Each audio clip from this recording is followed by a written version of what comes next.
You didn't lose motivation. You lost yourself. And I'm going to tell you the truth that nobody else has told you.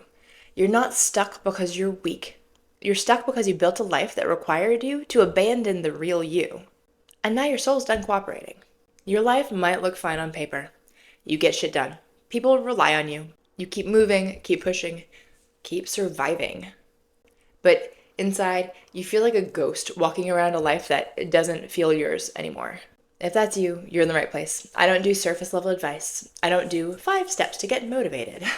I help women come back to life. And today, we're going to name that fire that you have been walking through in silence. Let's get one thing straight. You're not lazy, you're not unmotivated, and you're not being dramatic.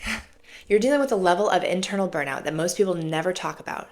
And because you've been so high capacity for so long, most of the people around you think that you can't break. But here's the truth. You didn't break. You stopped complying. Your soul is pulling the e-brake. It's saying, we're not doing this anymore. We're not living this life. We're not going to perform for love and approval and survival. You are stuck because the life that you built to survive, and listen, survival, we've got to do it. We have to survive, right? But the life that you built to survive is now holding you stuck and holding you back from the life that you are meant to rise into. So let's talk about the real reason that you feel lost. You have abandoned yourself in small ways for years. Now, before we dive in, right, I want to just address something here.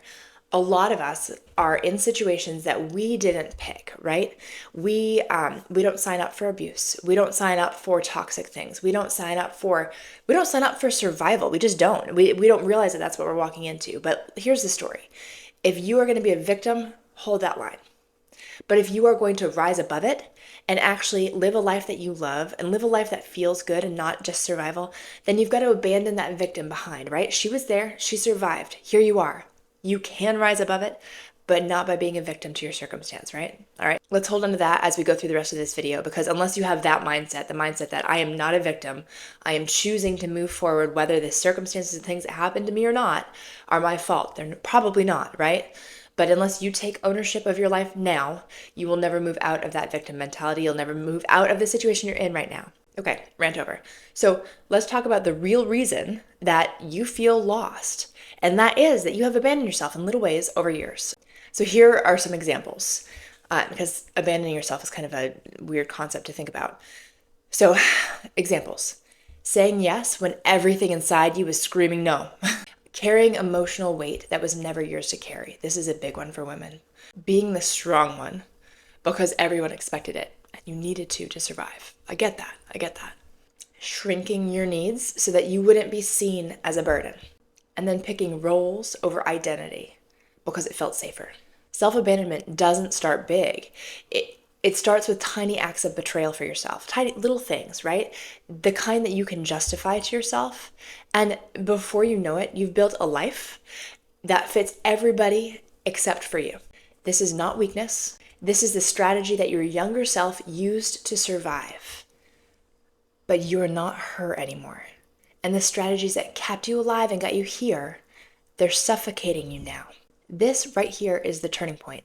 You cannot rise as the woman that you're becoming while still carrying the identity of the woman that you used to be, of that victim. That's what I was talking about earlier. Here's how you know that this isn't just stress. This is identity disconnection. Sign 1. You are tired. After doing nothing, you wake up tired. This is something that happens not because of laziness. It's not because you can't do your life and what normal life requires of you. No, this is because living in misalignment or living disconnected with your actual self, and we'll get into what all of that jargon means later, right? But that is draining the life force out of you. Every time that you say yes to something that your inside says no, you are literally sucking your own life force out. And again, we got here because we had to survive, right? But it is time to move forward.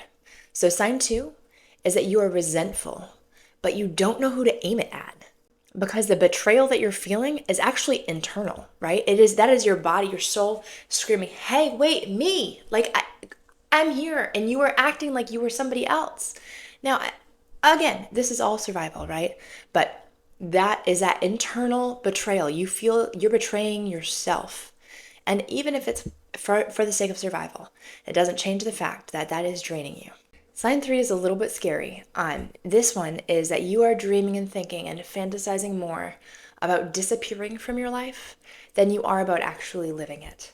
Sign 4 is that your intuition feels really muted. You can't hear, you just don't trust yourself. You don't know anymore. And that's because you've been living in the state of internal betrayal for so long. You stopped listening to yourself a long time ago. So how are you going to hear yourself now? Sign 5 is that you can't name what you want. This is probably because you spent years prioritizing what you were needed for rather than what you needed. You spent years prioritizing others' needs and putting yours behind. This is all in the name of survival. But all of this, it crushes who you are. So if any of these hit, listen to me. You're not broken. You're just misaligned, disconnected, not living as yourself. All right, now that we know that we're just living disconnected from ourselves, how do we come back? What do we do about it? What do we do about it? And this is the part that most people skip, and this is why they stay stuck. So step 1 in this whole thing is name the fire. Say the thing that you've been afraid to admit. Might be a few things. I'm not okay. That's probably number 1. I don't want this life anymore. I abandoned myself. I want more. You can't heal from what you refuse to acknowledge and what you refuse to name. Step 2 is tell the truth. Brutally, beautifully, fully. The whole truth. Tell the truth about what hurts. Tell the truth about what is dead. Tell the truth about what you want, even if it scares the hell out of you. That truth is the portal to freedom.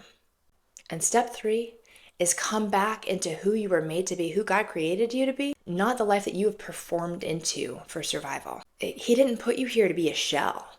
Your life shouldn't be punishment. Your exhaustion is not punishment. It is a flag. It's a redirection. It is time to move out of this stage. And step 4 is to choose your comeback. You rise the moment you decide that the old way is over. Now, just let me preface, this is not easy. This is hard work, but it is simple. And it just requires brutal honesty and deep truth. This is not the end of you. This is the moment that you wake up. This is the moment that you choose you.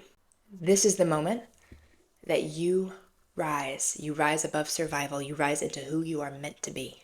If this hit you in the soul, hit that red subscribe. We are just getting started. And in this series, I'm going to walk you through your entire comeback. You have got this, but you got to choose it.